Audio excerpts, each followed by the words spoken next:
Hey, hey everybody, it's Pajama Life with our review of Wake Up Dead Man and Percy Jackson, second season. Let's go.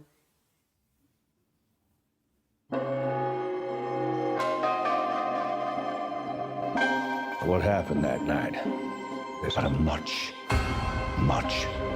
larger scheme. A man gives a sermon. He then, in plain sight of everyone, walks into a sealed concrete box. And 30 seconds later, that man is lying dead. What the hell happened? We don't know that. We don't. What exists? Does any of this exist? So, What is even happening right now? Confess. All right, stop. Here's what's gonna happen. Benoit Blanc and I are gonna ask you all some questions, and you're gonna answer them. We're gonna get to the bottom of who killed Monsignor Wicks and why, and then that's it. Now, who wants to go first? Hey everybody, it's Pajama Life with our review of Knives Out 3 and Percy Jackson second season. And with me, as always, is this guy, David. David. Hey, Say everybody. hey to the people. Hey, everybody. Great to be with you tonight. Fun stuff to watch and really excited to be here. I can't wait to hear what you have to think about these programs, Pajama. Yeah, so up first is Knives Out 3. This is a little bit darker than the other Knives Out. And an interesting story. David, what did you think? You know, this is the third offering of this franchise by Rian Johnson. I think it had certainly the religious overtones here are very strong. There's always this kind of anti-Trumpism with these films, Oh, which that's I'm totally supportive of. Yeah. I'm very, I think that's actually one of the strengths of them. The social Okay. commentary. As a story itself, I was not as excited by it as the first two. Certainly not as much as the original Knives Out. And we have a special guest here coming by, Wally, which I love to see. A little cattail there flipping in I the know. live We're in TV. the I Case love of it. Neighbors South Studios. So he's like all over the place. But I do think that I did enjoy it. I think I kind of figured out who done it pretty quick, unlike maybe the first couple. That said, the meta message here about the cult of personality, and I thought Josh Brolin was channeling a little bit of maybe his own Charles Manson with the hair. I'm not used to seeing monsignors or priests quite with that look, but I thought it was a good story, a timely story in that respect, and a good way to kind of to snuggle up and watch something of intrigue. Maybe not as intriguing as what they've done before with these, but still a good movie for a cold winter night. Yeah, this one was much darker than the other ones. I think I liked Glass Onion probably the best. Did Um, you? and I think that it really was very interesting. I think the characters were a little richer. I think that the even though it was dark, it was so well written. And I'm with you. I kind of figured out who had done it. It's well, okay, I won't say any spoilers, but the bad person, they like murdered an entire family. Yeah, go. And there's something about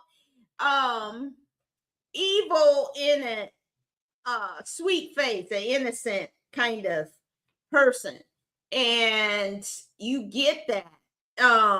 And so it's really, I thought Benoit Blanc, I thought it was a little bit more character, he was a little bit darker, but I Yeah. can understand a gay man in a Catholic church environment is gonna bring up some stuff. Some thoughts. Yeah. But and it's really interesting. Daniel Craig has been taking a lot of roles that are contrary to the ultra uber male role that he had as James Bond, Right. and now he's played like two gay characters. I think this year. I think Queer I came think out you're this right. year, and then this character. Mhm. So I think he's trying to make the statement of I'm not necessarily this guy, but the level of acting in this, Glenn Close is amazing. Yeah. Uh what's Josh Brolin is amazing. I think Kerry Washington's character was a little flat to me. I was kind of like, oh, I really wanted to see more of her like Scandal here Yeah. that's so kind of pulled back. Well, I thought she did a great job with the character that was given to her in this. I Yeah. didn't see any problems with her performance. And I think, I thought it was a good performance, but hey, it's one of those things where it's just great to see him back out there. Jeremy Renner, who after, he had a Yes. terrible accident, lucky to be alive, and was so good to see him out there, Mhm. and performing, in such a good role. But everybody did a good job with this, even Rian Johnson. This story, while I came up with the killer quick, I don't feel like he stole as much from Agatha Christie like he did the first one, Yeah. which was it was like, I've read that book. I've read those stories. So it's like, okay, you stole that from Agatha, but at least you're a little bit more original this time. Homage. It was an homage. That's like an Ed Sheeran homage. I mean, that's just thievery right there. Yeah. But Oh, overall, I think this is a great outing. I think it's a very interesting. It's not as fun per se as the other ones, but it's definitely intense. And Yeah. so it's that intense. Oh, and Jeffrey Wright makes an appearance. I didn't even know he was in it. And of course, his 2 or 3 minutes is amazing. So that's 2 Academy Award nominees and several Emmys between all of them. So and 4 action figures. I if 4 count now action figures, don't let me and 4 forget action that. figures in place. So that's kind of a big deal too to me. Yeah, that's keep the too score at home. shabby. So definitely check out the mystery. It's no mystery to us. We really enjoyed Knives Out 3. All right. Up next is We're in the Water with Monsters with Percy Jackson season 2. This one's about the Sea of Monsters. Let's take a peek. War is inevitable.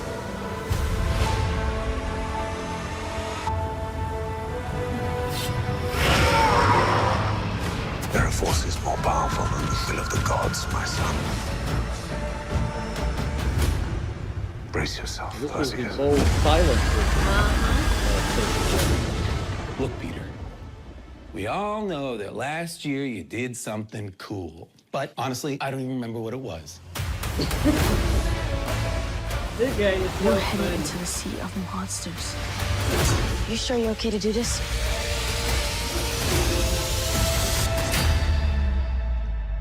Let's go do the impossible.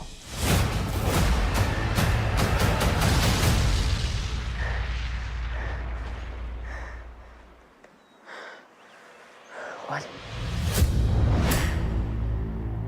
Oh, wow. David, what'd you think of Percy Jackson and the Olympians season 2? 2-episode drop. Well, Pajama, I can't hear you at all, but if you can you hear me? Yes, I can hear You can hear me. you. All right.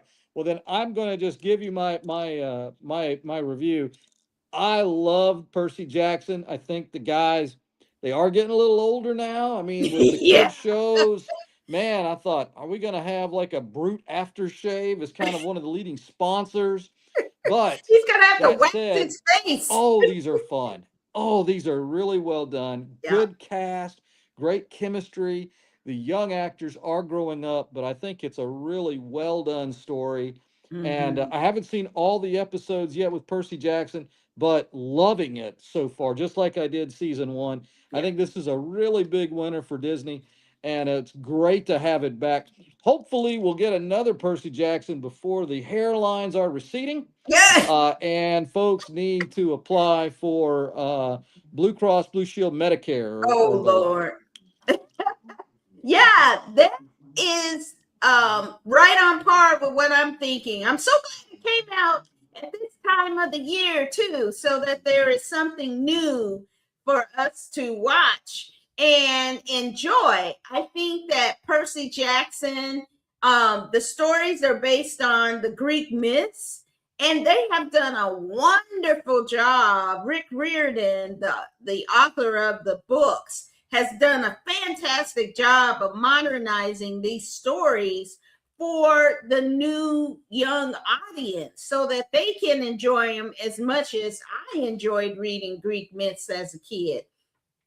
So I think this season, I think once again you're getting a darker kind of take in this season as opposed to last season. That seems to be the theme. Everything this year is just a little darker look at things. And I mean, that's kind of where we are. But I think that the look of this is so good. I mean, it is definitely movie quality cinematography and sets, and the actors are just fantastic. I was hoping to see more of Chiron this season, but seeing Jason, I think it's Musakas, as Dionysus, and Lin-Manuel Miranda as Hermes, and then the character from Veep, Timothy Simons, I think that's his name, as Tantalus is really interesting. So, but the relationship between Percy and, oh, I forget the girl's name, but that Annabelle, it's such a cute relationship. And the new character, I don't want to spoil it, but I was like, wow, that's a twist. And who's really great, and it's really great to see. And so I think in Luke, what they're doing with that character is really interesting too. So I'm excited about the next couple of weeks. I'm not quite sure what happened to David. Is can we get him back on? Well, I'm sorry he dropped off and we can't get him on. I think he's trying to come on to get his real take. But definitely it's something the whole family can watch. And this would be great, especially like Christmas morning, to kind of binge all the episodes. You know, once the kids have opened the presents and done stuff, and you need to set them aside so that you can get the Christmas brunch together. Turn on Percy Jackson and the Olympians season 2. It is fantastic and worth the time. Well, that's all we have for this week. And next week, let me see what we have. Jay Kelly. Well, I'm sorry. Jay Kelly. We have Jay Kelly. Jonas Christmas.